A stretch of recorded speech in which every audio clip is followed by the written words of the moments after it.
500 वर्षों का इंतजार समाप्त करके अयोध्या में भगवान राम का भव्य मंदिर का निर्माण हो गया। लोगों को गलतफहमी थी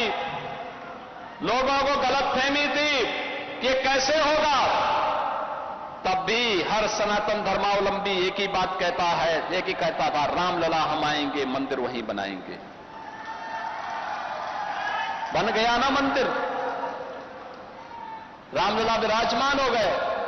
अयोध्या दुनिया की सबसे सुंदरतम पर्यटन नगरी के रूप में स्थापित हो रही है। और अभी 19 अक्टूबर को दीपोत्सव का भव्य आयोजन इस बार फिर से अयोध्या में होने जा रहा है।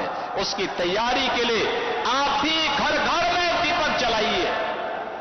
ये नए भारत का दर्शन कराता है हमें। भारतीय संस्कृति जितनी समृद्ध होगी, भारत जितना मजबूत होगा, लोक कल्याण का और वैश्विक कल्याण का मार्ग उतना ही सशक्त होगा।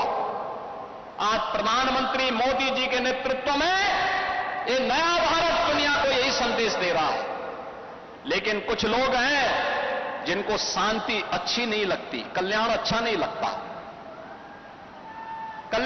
लगता। जब भी कोई हिंदू पर्व और त्योहार आता है, उनको गर्मी आने लगती है और उनकी गर्मी को शांत करने के लिए हमें पेंटिंग का सहारा लेना पड़ता है।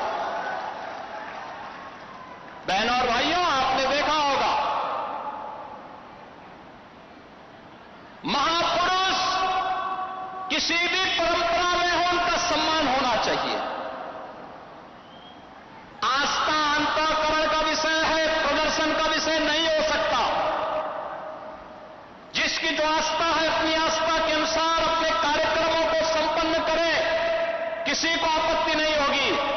लेकिन आस्था के नाम पर तोड़फोड़ करोगे, आस्था के नाम पर आगजनी करोगे, आस्था के नाम पर राह चलते हुए नागरिकों पर हमला करोगे, बेटियों का जीना हराम करोगे और व्यापारियों के प्रतिष्ठानों पे आगजनी करोगे, पुलिस पर हमला करोगे, तो छेड़ोगे तो फिर छोड़ेंगे भी नहीं, और एक बार छोड़ेंगे नहीं तो फिर छूटोगे भी कभी नहीं।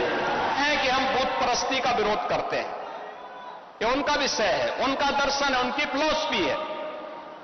हम तो मूर्ति पूजक हैं, भगवान की उपासना करते हैं। साकार ब्रह्म का भी और निराकार ब्रह्म की भी उपासना सनातन धर्म की इसकी इजाजत देता हमें। और इस्लाम का अनुयायी कहता है कि हम बुत परस्ती का विरोध करते हैं, उससे वे नफरत करते हैं।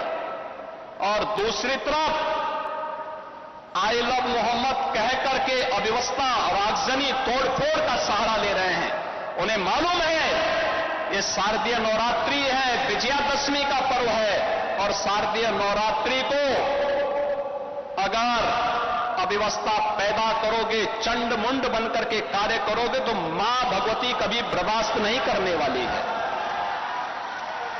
मां भगवती तो ऐसे चंड और मुंडों को रोकने का ही कार्य करती है। इसीलिए सभी सनातन धर्मावलंबी मां भगवती दुर्गा की पूजा इसीलिए करती है जिससे शक्ति अर्जित कर सके।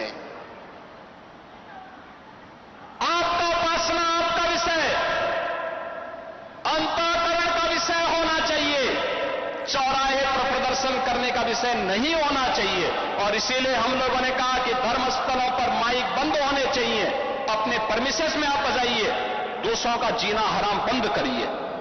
और ये प्रतिबंध उत्तर प्रदेश में यथावत रहेगा। बहनों और भाइयों, अराजकता स्वीकार्य नहीं, कतई स्वीकार्य नहीं।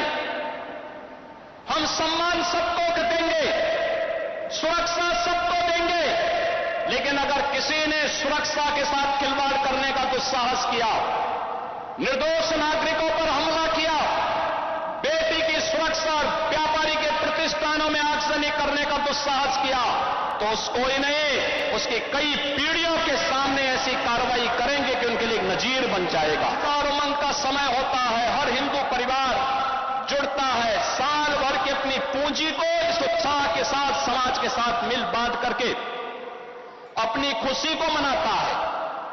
कोई हिंदू कोई सनातन धर्मावलंबी भेदभाव नहीं करता किसी के साथ। कोई भी उसके साथ मिलकर के पर्व और त्योहार मना सकता है, कोई दिक्कत नहीं।